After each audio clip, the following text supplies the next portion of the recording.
All right, guys. So, if you want logic, intelligence, communication, if you want truth, not playing around, no games, if you want like therapy, counseling, what is really going on in the conscious, subconscious, seek these cards when you're getting a reading. I'm going to start with the Ace of Swords. The Ace of Swords.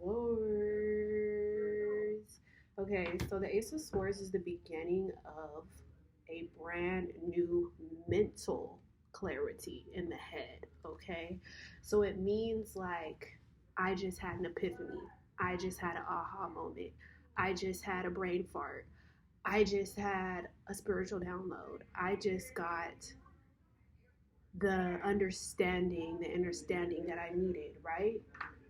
Now I have this brand new plan, this new idea, this new success that I can be amazing, this new thought, this new, breakthrough where I can achieve something. I feel great. And now I feel clear enough to talk to my person, right? This is a brand new start of something like, where are we going to communicate now? Let's communicate now, So if you're looking for clarity, vision to see things straight, through your third eye, this means like your subconscious is probably a little bit more clear and you're ready to communicate, ready to talk. Okay. Libra, Gemini, um, Aquarius energy. Okay, so we have that Ace of Swords. Then we move on to the Two of Swords. Okay, so the Two of Swords, when you are trying to figure out your love life, or you're trying to figure out where you're at in life, or where somebody is at in life, decision wise in their head, this card can represent a few different things. This can mean I need to sit back and think about this decision before I make it, because I need to make the best decision. I need to merge my head and my heart together to make a sound minded, good judgment decision. Who am I going to choose for love? Which route do I want to take for love? Am I ready to make a solid decision? Am I still stuck between two different options, two different avenues? Can I merge my head and my heart together? Are we harmonizing yet? So this seems like you're at a crossroads. It's a difficult time. This decision is very stressful. You're torn. Your loyalty may be with this person, your loyalty may be with that person, and now you're trying to decide to make a strong decision on who you should choose to talk to, who you should choose to love, right? So that's that. Now, we move on to the Three of Swords. The Three of Swords, like, yes, we have a heart there, a beautiful heart. You see that big red heart? That's a good sign. But then you have three swords in it with rain and clouds. So this means going through a stormy moment. Like going through a moment of like cloudy vision, feeling in the heart space, a little cloudy, like a little like guarded, a little hurt, like could it be a person that caused you some hurt or pain? Could it be a situation that's causing you hurt and pain? Could it be something that happened to you? Could you just be feeling like lonely or unhappy or confused? This is calling you to take those swords out of your heart and kind of like mend your heart before you move towards love. So that's really what that's talking about. Sometimes it represents three people involved, a person in the middle of two people trying to get in the way that needs to be removed. Um, Okay, so that's it right there for that one. You need to grieve, heal, and move forward. Then we move on to the Four of Swords. The Four of Swords talks about, and that Three of Swords, going back to that could even just be all in your head too. So maybe you need to even just heal from that. That's why you move on to the Four of Swords. The Four of Swords is like, get rest, lay down, sleep, let those thoughts go. Hang those thoughts up on the wall and just meditate, sleep, relax. Like, whatever you're worried about, whatever is going on in your mind, it's going to all leave now, because now you're letting it go because you're resting. You're getting peaceful sleep. You're taking time away, spending time away from everybody and everything.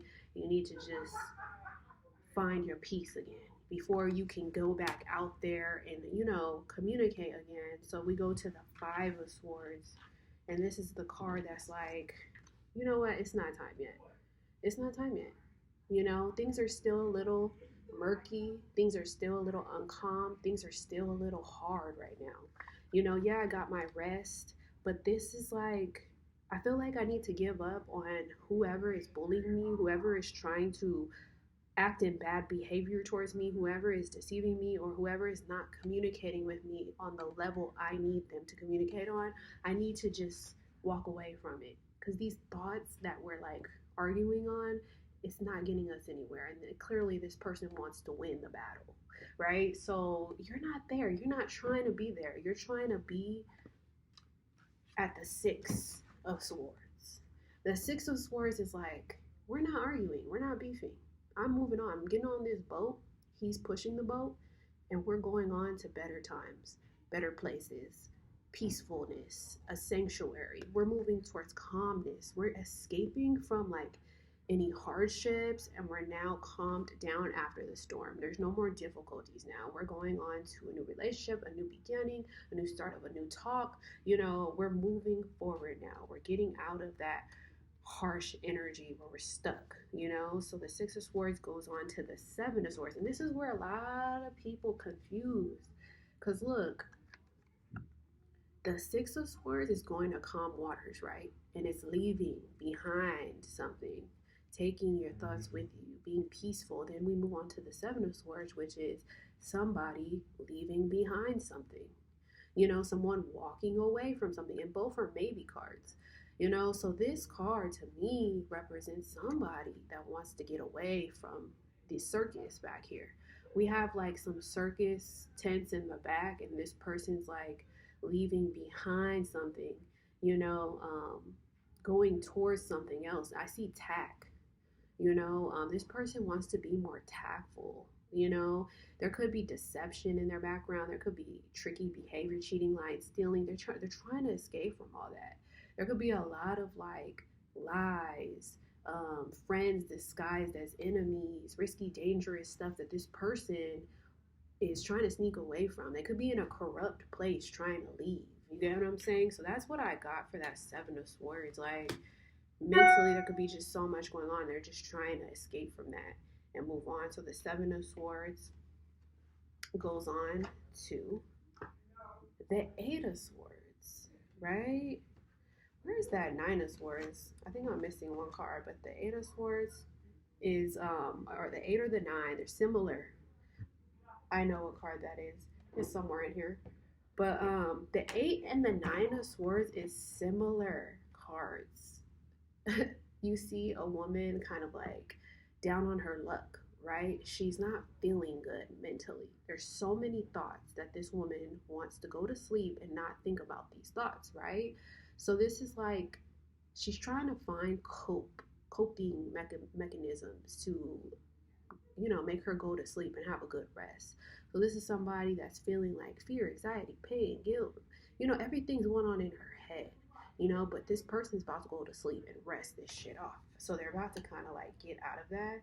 And if you have the Eight of Swords, which I don't know where my Eight of Swords went, but it's also a sign of like getting out of feeling mentally entrapped in your head, like changing your mind, you know, getting out of feeling like confused, like not feeling confused, getting out of feeling like abandoned, no more playing the victim, not feeling victimized anymore, trying to release yourself from that. And then you move on to the Ten of Swords, where you feel like, you know what, even though I went through betrayal, even though I've been heartbroken, even though I've been backstabbed, it's all in my head. I have the power to end this cycle and restart over again. So that's what I like about the swords. It's like all in your head. Is mental. It's not necessarily like happening, but it could have already happened, and that's when you restart again with the Ace of Swords, which is a brand new breakthrough day. I love that. So if you're looking for, I just found the Eight of Swords. It's on the ground. Yep. But if you're looking for a relationship that's not based on feelings and emotion, it's based on logic, truth, and communication and intellect, these are the people you want to seek out. The King and the Queen of Swords. These are the people who are like, I'm trying to figure some shit out. Was this person being honest? Was this person being real? Am I seeing the truth? Am I not wearing rose-colored glasses? Let me make sure that this is based on honesty and logic and truth, and this makes sense, rather than romance and naiveness and daydreaming and good feelings and good vibes, and doesn't matter what happens or what's said. Let's like be naive and dream, you know? So that's what these people represent. And it starts out with the page of swords.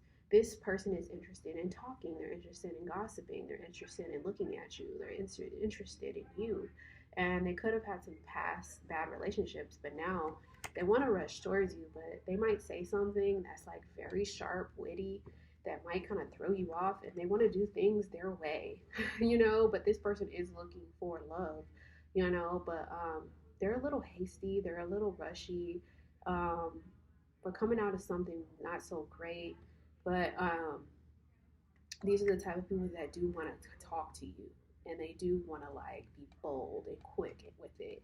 Okay, so that's what these people represent, the start of like a communicative relationship, or the start of like a therapeutic relationship with them. You get what I'm saying? So if you're looking for more of a logical, intellectual individual that's truth seeking and might tell you the truth and might be very blunt and bold with you and straightforward with you, these are the people you need to be with, which is the air signs. They're kind of unpredictable sometimes because they go with the air, but they do make quick witted decisions and they're always on the move.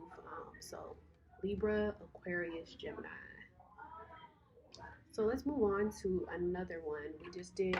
We did love, water. Now we're doing logic, which is air signs. And now let's move on to money, material wealth, stability. Let's move on to creativity, power, intense passion, fire. And then let's move on to the major life events, the things that you can't run away from, that are inevitable, that are meant to happen for you. All right.